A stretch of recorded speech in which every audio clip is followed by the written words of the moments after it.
Persiapkan alat ya.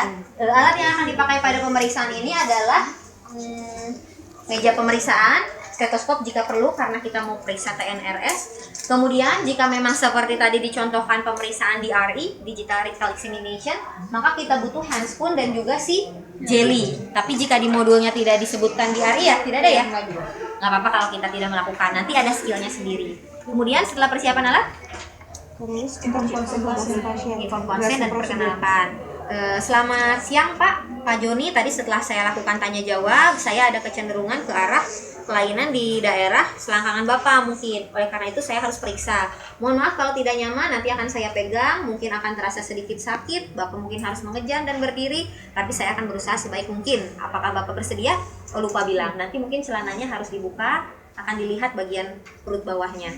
Setelah Bapaknya bersedia, kemudian cuci tangan dengan berapa langkah terserah, kemudian dikeringkan. Di situ dikatakan memakai gloves. Sebetulnya tidak harus selalu memakai glove ya untuk standar precaution atau universal precaution. Tetapi mungkin di sini diharuskan memakai glove apabila kita sudah memeriksa daerah genital atau kita mau melakukan colok dubur. Sebetulnya kalau periksa perut bawahnya tidak harus memakai handspoon. Tapi karena di modulnya disebutkan, kita ikuti dulu saja ya. Lalu saya memakai sarung tangan seperti di modul, kemudian kita lihat general appearance. Sebetulnya itu teman-teman sudah belajar dari tingkat 1. Itu dicek dari pertama dia masuk kan ya? Sadar atau tidak, pasiennya Bapak Joni sadar, kemudian moodnya gimana? Ada anxious atau terlihat anxious atau distress, mungkin dia terlihat agak cemas dan juga distress karena kesakitan. Terus masih bisa bergerak tetapi menahan sakit. Kemudian apakah dia pucat atau merah? Pucat atau merah. Kalau merah kan kita bisa berarti ke arah apa, kalau pucat ke arah apa. Pasiennya tadi sudah mual, muntah, tidak BAB 2 hari, tidak kentut 1 hari ya. Terus sakit, menahan sakit. Dia pucat, berkeringat dingin. Kemudian apa lagi?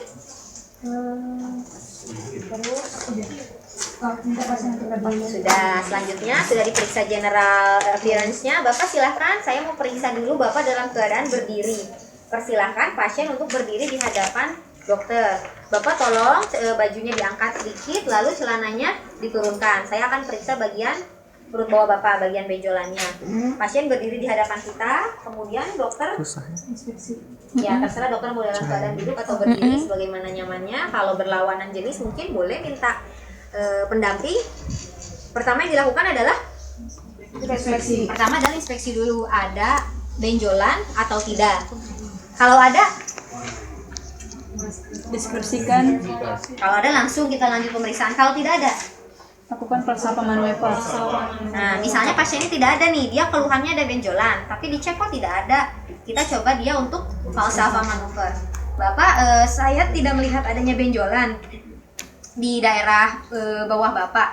Boleh Bapak tolong mengejar supaya saya bisa melihat benjolannya. Bapak boleh menolehkan kepala ke kiri atau ke kanan, kemudian tiup kencang di tangan Bapak seperti ini Pak. Coba dilakukan Bapak. Ya, bagus Bapak. Nanti kelihatan dia ada benjolan misalnya. Seandainya sudah mengejan ternyata tidak ada benjolan, Berarti ya udah berarti memang tidak ada benjolan kan ya. Udah beres. Kalau ada baru kita lanjut. Ada ternyata benjolannya keluar. Apa yang dilakukan kemudian? inspeksi warna, Apa yang diinspeksi? Warnanya apakah dia sewarna kulit gitu kan ya, atau merah atau biru atau hitam. Ini misalnya merah warnanya benjolannya, terus bentuknya, bulat, kemudian lokasinya adalah tadi lupa kiri kanan kiri misalnya. kiri bawah. Lokasinya adalah di daerah inguinal kiri. Kemudian Apakah ada pembengkak? Tidak, di sekitarnya tidak ditemukan ada pembengkakan. Kemudian palpasi. Sekarang kita palpasi. Bapak maaf ya, saya coba pegang benjolannya. Apabila ada sakit tolong Bapak katakan. Apa yang dirasakan? Ada sakit atau tidak? Bapak terasa sakit tidak benjolannya?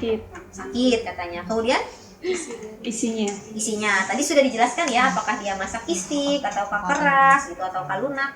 Misalnya di sini teraba lunak. Kemudian tes transluminasi. Teman-teman boleh cross check lagi. Nomor 7 itu adalah apa tuh kata-kata awalnya? There is lamp on scrotal region. Jadi di soal itu tuh kita lakukan transiluminasi, gunanya adalah untuk menentukan isi menentukan apa isi masanya. Hal itu terutama dilakukan kalau kita menemukan massa skrotum. Tadi sudah dijelaskan ya. Massa skrotum itu bisa hidrokel misalnya cairan, varikokel, si kantung-kantung cacing teman-teman sudah belajar. Kemudian tumor testis kah ataukah hernia ini. Jadi kalau ada hernia di kalau ada massa di skrotum kita cek kemungkinan kontennya apa dengan transilluminasi. Pakai pen light ya, lupa disebutkan. Pakai pen light kita arahkan dari bagian posterior skrotum misalnya. Seandainya dia cairan, maka cahaya menyebar atau lewat menembus, silakan. Nanti bisa terlihat adanya cahaya kan di arah yang berlawanan. Berarti transilluminasi positif. Kemungkinan isinya air, itu air yang bening gitu ya. Kalau airnya pus tidak akan lewat.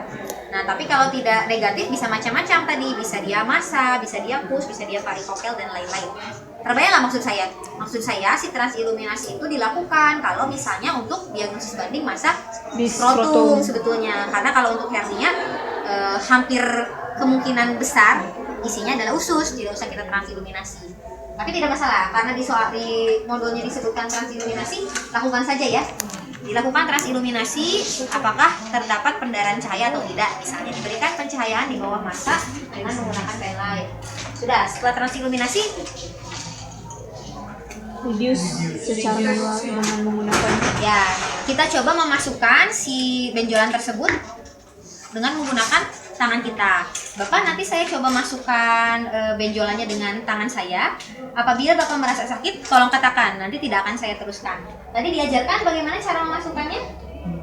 diluruskan searah kanalis, Ya, kita urut dulu searah kanalis inguinalis, kemudian tadi ada gambarnya sebetulnya di yang awal-awal. Tidak boleh kita coba masukkan dengan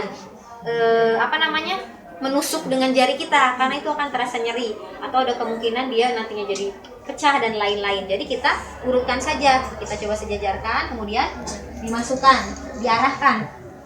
Nanti teman-teman boleh cek di mana sih letak kanalis inguinalis, di manakah si cincin external ringnya, di manakah internal ringnya. Kurang lebih eksternal ringnya adalah di dekat kubik tuberkel kan, si internalnya di dekat sias sebetulnya atau asis. Nanti teman-teman boleh arahkan sampai dia masuk. Diarahkan misalnya dari sini sampai dia masuk, tapi jangan ditekan-tekan seperti itu. Nah, seandainya tidak bisa masuk, susah atau sakit, jangan dilanjutkan. Berarti memang dia irreponsible atau irreducible, tidak bisa lagi. Sudah saja selesai sampai situ. Bapak, pemeriksaannya sudah selesai mungkin karena tidak bisa dilanjutkan karena nyeri. Tetapi seandainya bisa, masuk, kemudian tahan, katanya masuk tahan, takut keluar lagi boleh. Kayak lagi parkir ya, masuk. Betul sekali, karena selanjutnya mau kita lakukan pemeriksaan finger test ya. Finger test ini untuk menentukan apakah hernianya femoral atau inguinal. Inguinalnya direct atau indirect. Jadi betul tadi sudah masuk, sudah tidak ada lagi kan hernianya sudah masuk. Kita tahan dengan menggunakan jari kita. Satu ditaruh di dekat external ring, satu lagi di internal ring. Hernianya kan sudah masuk nih, kita tahan di eksternal dan internal ring ya. Kita sekarang minta pasiennya untuk pulsa apa lagi? Teman-teman terbayang nggak hernia itu ada berapa macam yang dipelajari di sini? 3. Apa saja? Direct femoral. Nah, pertama ada hernia femoralis, kemudian ada hernia inguinalis, gitu dulu ya. Batasnya adalah di ligamentum inguinalis kan. Kalau dia berada di inferior dari ligamentum inguinalis, berarti dia adalah hernia femoral dulu, femoral hernia. Kalau dia di superior dari ligamentum inguinal, berarti dia hernia inguinal. Hernia inguinal dibagi dua lagi, ada direct, ada indirect. Yang direct itu adalah dia langsung keluar, berarti tidak harus melewati kanal ini kan ya, langsung aja dia keluar di superior dari ligamen. Sementara kalau yang indirect dia harus melewati kanal ini. Nah, sudah paham kan sampai situ? Jadi kalau kita taruh tangan kita di sini, kemudian kita minta pasien mengejan lagi. Bapak silahkan mengejan lagi, tolong tangannya ditiup, kepalanya menoleh. Seandainya kita minta mengejan, ternyata tidak ada benjolan yang keluar, berarti Indirect. Atau gini dulu deh, seandainya kita minta pasien mengejan, kemudian keluar ada tonjolannya keluar di bawah atau di inferior dari Femoral. Ligamentum inguinalis. Berarti hernia yang Femoral. femoral. Sampai situ sepakat? Femoral. Sekarang ada dua kemungkinan kalau di atas ini, direct dan indirect ya. Kita minta pasien untuk mengejan, kemudian ternyata keluar ada tonjolan. Keluarnya di atas ligamentum inguinal. Direct. Langsung keluar. Berarti dia Direct. direct karena dia bisa directly keluar. Tidak harus melewati Kanal. kanal. Seandainya kita minta bapaknya mengejan, tidak ada benjolan yang keluar. Apa yang dilakukan? Indirect. Kemungkinan adalah indirect ya, kemungkinan. Oleh karena ada kemungkinan indirect, maka kita lakukan dilepas jarinya. Coba dilepas. Kalau dilepas, kemana hernianya akan turun? Ke bagian eksternal. Ya, ring. dari internal dia akan turun ke Eksternal ring. dari internal dia akan turun ke eksternal ring. Kita buka eksternal, Turun. keluar. Jadi seperti itu ya. Bapak silahkan mengejan misalnya. Tidak ada yang keluar. Kita coba buka. Mungkin dia mengalir ke sini, buka lagi, mengejan lagi Pak. Nanti baru ada yang keluar.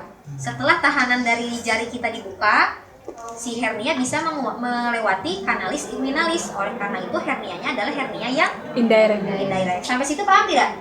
Paham kan? Oke, sudah. Sekarang kita sudah tahu hernianya kiri atau kanan, lalu reducible atau irreducible, direct atau indirect, atau yang femoral. Sampai situ apalagi yang dicek?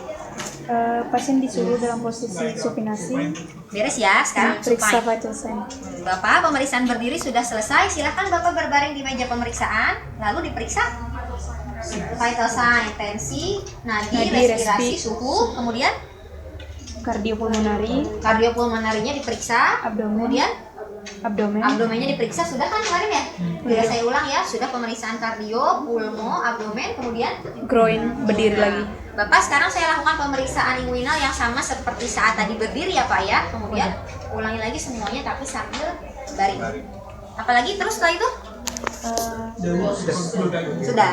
Bapak pemeriksaannya sudah selesai. Bapak kemungkinan ada dugaan terjadinya hernia, yaitu hernia yang di sebelah ini kiri ya, kiri. Namanya ini adalah hernia inguinalis apa tadi, indirect, misalnya di sebelah kiri yang irreponibel atau sudah tidak bisa dimasukkan lagi dalam keadaan strangulata atau interserata misalnya, sehingga diperlukan tindakan operasi segera. Tapi nanti akan saya lakukan pemeriksaan lanjutan.